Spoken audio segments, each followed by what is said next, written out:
Kim Jong-un says both the US and South Korea should be thoroughly annihilated, as he claims that America and its allies have made unprecedented moves in 2023 that have pushed the Korean peninsula to the brink of war. Of course, that claim came with the qualifier that this annihilation would occur only if the US and South Korea provoked Pyongyang. But the message from Kim Jong-un is clear: I'm ready to fight, and if need be, push the nuclear button to safeguard North Korea's security.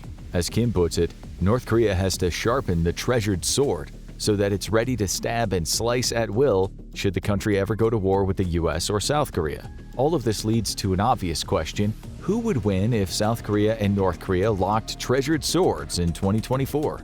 To answer that question, we start with the most obvious comparison: direct military strength. For years now, North Korea has been strengthening its military to the point where it could be a severe threat to its biggest rival. And with annihilation on the horizon, the potential of war between North and South Korea is higher than it's been in decades. The news that North Korea is ready to strike, reported on January 1st, comes amidst expectations that the country is going to conduct a higher number of weapon tests in 2024 than at any other point in its history. According to Sky News, Kim seems to believe that strengthening North Korea's nuclear arsenal will give him leverage to gain concessions from the US should Donald Trump be elected president again.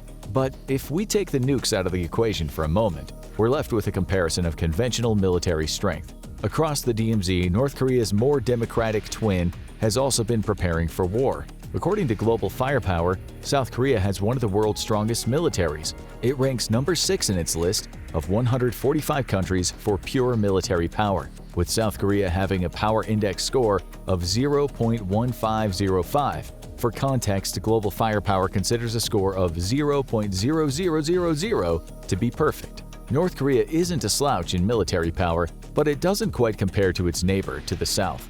Global Firepower ranks it as the 34th strongest military nation in the world, with a power index score of 0.5118.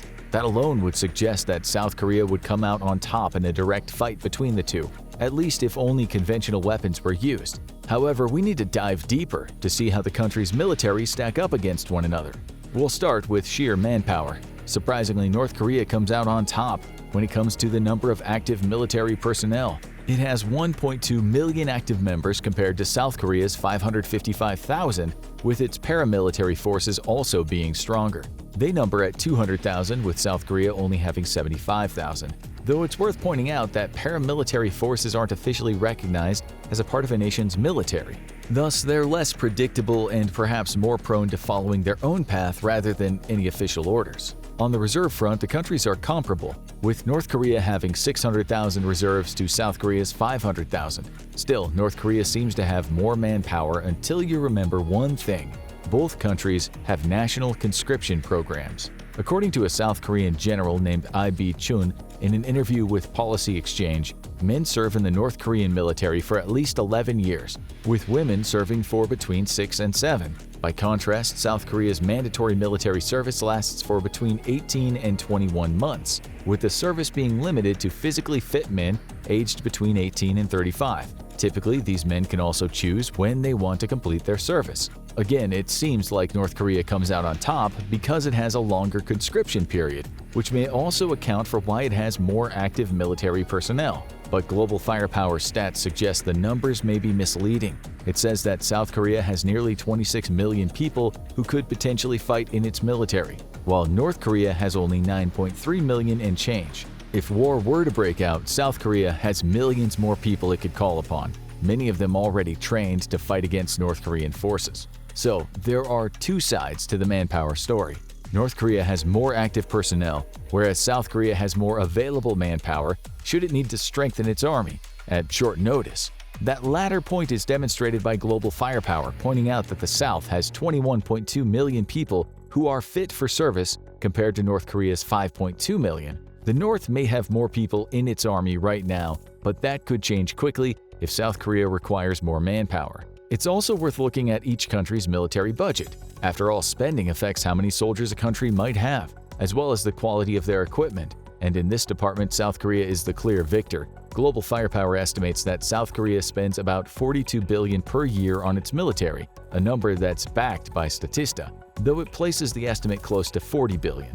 North Korea spends about a tenth of that, with an annual budget of $4.5 billion. Though this may increase slightly in 2024, South Korea has more cash to splash, and when you compare the country's purchasing powers, nearly $2.1 trillion for South Korea compared to $38.5 billion for North Korea, it is clear the South could easily ramp up its military spending even more if needed. North Korea may not have that option, but when North Korea spends, it at least seems to be able to spend somewhat wisely, which brings us into an examination of air power, stacking the Korean People's Army's Air Force (KPAF) against the South's Republic of Korea Air Force or ROKAF throws out some interesting numbers. South comes out on top in terms of the number of aerial assets, as it has 1,602 aircraft to the North's 947. But interestingly, the North has 56 more fighter planes, perhaps suggesting it would anticipate a lot more aerial dogfighting to take place in a war with South Korea. It's with supporting aircraft that North Korea falls. It has only one transport craft compared to the South's 41, and South Korea also has aerial tankers and special mission craft that the KPAF doesn't have. Add to all that South Korea's much more impressive fleet of helicopters, 600 more than the North split between standard and attack choppers, and odds are high that the South would reign supreme in an aerial battle. But what about a fight on land? North Korea has a few victories in that department. It has 6,645 tanks compared to South Korea's 2,331, and about 2,000 more self-propelled artillery, also called locomotive artillery, that's capable of using inbuilt propulsion systems to get closer to a target before firing. North Korea also ranks third in the world for mobile rocket projectors, with 2,920 compared to 581 held by the 12th-ranked South Korea. Yet, North Korea doesn't have clear land dominance. When it comes to armored vehicles, the South is the clear victor, as it has over 133,000 compared to the North's 39,000. That matters because it means South Korea has more vehicles that are capable of getting troops into North Korea relatively safely, meaning the South is better positioned to launch a land-borne invasion. South Korea also has about 676 more towed artillery units, though the difference is negligible in comparison to the armored vehicle issue. As for terrain, both countries are covered in hills and mountains. Korea.net says that 3/4 of South Korea is mountainous, with North Korea's geography being somewhat similar. That's good news for the South. It's much easier to negotiate hilly terrain in smaller armored vehicles than it is in cumbersome and bulky tanks. South Korea has traded pure strength for enhanced agility, which may give it an edge on the ground.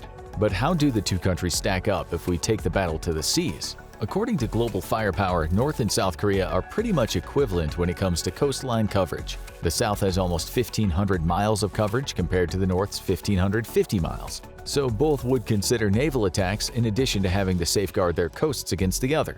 And in that seaborne battle, North Korea finally appears to come out on top. Global Firepower says it has the third largest naval fleet in the world, with 519 vessels compared to the 157 South Korea has. North Korea also has more submarines, 35 to 22, and over 4 times the number of patrol vessels South Korea has. Where the South comes out on top is its destroyers, frigates, and corvettes, as it has more than North Korea in all of those departments.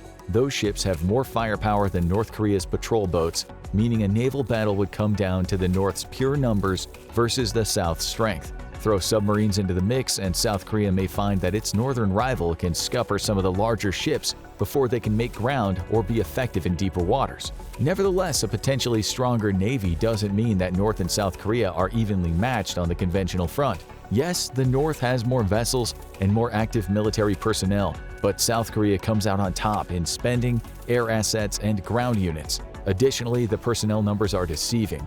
North Korea may have more people actively serving in its military, but South Korea's conscription means it has more people who are fit for service and can be called upon if a war between the countries starts. If it was simply a case of South Korea versus North Korea, the South would likely win. But this fight wouldn't be so simple. Both countries have allies who may not only support them, but have a vested interest in helping their allied country maintain or expand its power. However, the nature of those two alliances differs, with some being more overt, while others have tensions hidden behind them that could render them moot in the case of a Korean War. Starting with South Korea, it just so happens to be allied with the world's strongest military nation, the United States. In July 2023, South Korea and the U.S. celebrated their 70th anniversary of working together. The Mutual Defense Treaty the two countries signed in 1953 is still in full effect, to the point where the U.S. Department of Defense can claim to have over 28,000 American troops stationed in the Korean Peninsula. That alliance is underpinned by three crucial words: "We go together." These words are an explicit statement of intent, meaning that the U.S. will support South Korea in its wars, just as South Korea will support the U.S. The alliance traces its creation to the Korean War.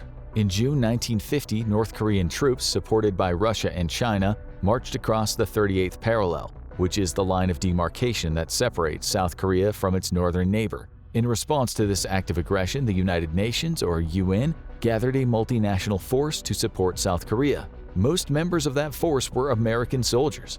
Over the 3 years of fighting that followed, the U.S. sent hundreds of thousands of troops to South Korea. Over 33,000 of those troops never returned home, and of those who did, 103,000 were wounded. When the war ended in July 1953, the U.S. and South Korea had an alliance forged from fighting together that was made official by the Mutual Defense Treaty the countries signed that same year that the war ended. To this day, the United States is South Korea's largest defense partner. But it's not the only partner that South Korea has. Though Japan and South Korea have long experienced roadblocks that prevented them from forging a true military relationship, those obstacles have cleared in recent years. Throughout the 2020s, South Korea has conducted trilateral military drills and training exercises with Japan and the US, meaning Seoul and Tokyo have stronger links than they've had in years. Those links are born as much out of the threat that China presents to both countries than the danger of North Korean aggressions. However, that isn't to say that Japan isn't a North Korean target.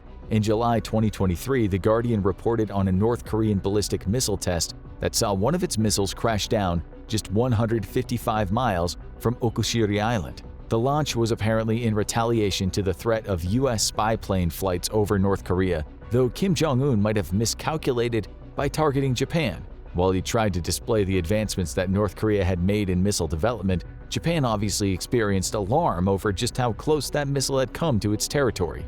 The bonds between the US, Japan, and South Korea strengthened as a result. Suddenly, South Korea's disputes with Japan over its past occupation of the country seemed much smaller, as did arguments over the names of stretches of water and the ownership of a handful of disputed islets. North Korea, along with China, have established themselves as mutual enemies, meaning South Korea can rely on Japan for military aid if no other reason than the fall of South Korea would endanger Japan as well. All of this is bad news for North Korea. If it went to war with South Korea, it would face additional threats from the US and Japan. On top of this, wherever the US fights, much of the Western world is likely to follow. Even if South Korea didn't receive direct military support from the West, it would likely be able to rely on money and equipment provided by countries that don't want to see North Korea expand its power. Of course, North Korea wouldn't be alone in this fight. It has alliances too, though none that could be considered as sturdy as those that South Korea shares with the US and Japan. Take its alliance with China as an example.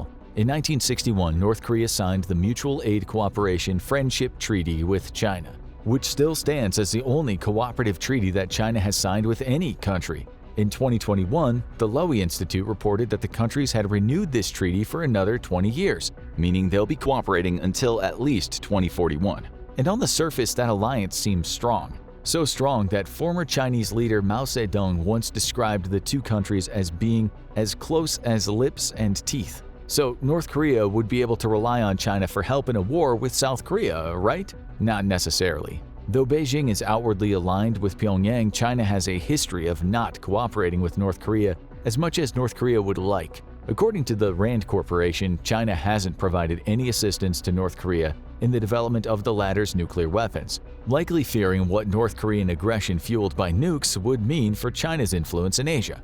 That wariness stretches far enough for China to offer restrained support for the UN Security Council and its sanctions against Pyongyang's nuclear weapon tests. There's clear self-interest at play here. For its part, North Korea hasn't always been a sturdy ally to China either. Kim Jong-un's execution of Jang Song-taek, Kim's own uncle, and an important contributor to the dialogue between the two countries, angered Beijing. Additionally, Rand reports that North Korean escapees often say Japan is our enemy of 100 years, China is our enemy of 1,000 years. So where America's support of South Korea appears absolute, China's support of North Korea may come with conditions. There are tensions between the countries, meaning China is unlikely to act directly on North Korea's behalf unless it is certain that the situation benefits it as much or more than it benefits North Korea. Then there's Russia. According to the International Institute for Strategic Studies, or IISS, there's been a surge of activity between North Korea and Russia that suggests the two countries are strengthening their ties. For instance, a summit held between Kim Jong-un and Vladimir Putin in September 2023 attracted worldwide attention, with the U.S. claiming that Pyongyang sent 1,000 containers of military equipment to Russia just days before that meeting. Furthermore, this was the fifth such shipment North Korea had sent from August 2023, with satellite images of the shipments also showing they're reciprocal in nature. North Korea sends equipment to Russia, Russia sends shipments back. But don't let those shipments fool you. There's no official alliance or treaty between Moscow and Pyongyang, with their current relationship seeming to be born out of self-interest on both sides rather than a true desire to work together. Tensions are still high, and though some commentators believe that a trilateral alliance between North Korea, China, and Russia is in the making, the IISS says it's unlikely Russia or China would support North Korea in a renewed war on the Korean Peninsula. The stakes are much higher, especially with nuclear weapons now being in the equation, and neither country would want to harm its own interests by supporting North Korean aggression. If that's the case, North Korea doesn't really have any strong allies on which it can rely.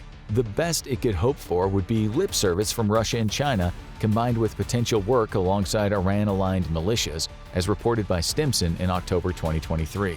That won't be enough to overcome South Korea's allegiances. So South Korea has the edge in manpower and has much stronger alliances to call upon. It's also not likely to be the aggressor of the two nations, which works against North Korea because its aggression would make its current partners wary of a larger war. Nevertheless, there's still one advantage North Korea would bring to the fight against South Korea. Pyongyang doesn't play by the rules. According to the Nuclear Threat Initiative, North Korea is one of the only 4 countries that hasn't ratified the Chemical Weapons Convention, or CWC, created by the Organization for the Prohibition of Chemical Weapons. The only others are Egypt, South Sudan, and surprisingly Israel. South Korea has ratified the CWC and is committed to not using lethal chemical weapons in a war. As for North Korea, it won't officially say that it has chemical weapons, but according to the Nuclear Threat Initiative, NTI, there's almost no chance it doesn't have them. The NTI says North Korea started seeking out these types of weapons in 1954, 1 year after its failed invasion of South Korea, and that it developed the ability to produce them internally at some point during the 1980s. Since then, Pyongyang has focused on developing stockpiles of some of the most lethal chemical agents in the world, including phosgene, sarin, and mustard gas, along with V-type chemical agents that can cause seizures, muscle spasms, and a host of other dangerous symptoms. Just a few milligrams of this dangerous substance can be fatal to a human. The NTI also says that some North Korean defectors claim that prisoners and those with disabilities are used as test subjects for these chemical weapons. Furthermore, the assassination of Kim Jong-nam, Kim Jong-un's half-brother, and a potential political competitor, was carried out by North Korean spies using the VX nerve agent. And that's not all. According to the NTI, a 2018 defense white paper published by South Korea claimed that North Korea had between 2,500 and 5,000 tons of chemical weapons agents, more than enough to cripple South Korea, given that just a few milligrams of one of these agents can result in death or debilitation. Of course, North Korea using these types of weapons would bring global condemnation. But if Kim Jong-un had gotten to the point where he'd declared open war on South Korea, it's unlikely he would care about other countries being upset about his use of such dangerous chemicals. And finally, there's the nuclear program. South Korea doesn't have nuclear weapons. Its people want them. The Wilson Center says that 71% of South Koreans support the return of nukes to their country, but Seoul hasn't built any yet. In April 2023, the BBC reported on the clandestine first meeting of an organization called the Forum for Nuclear Strategy.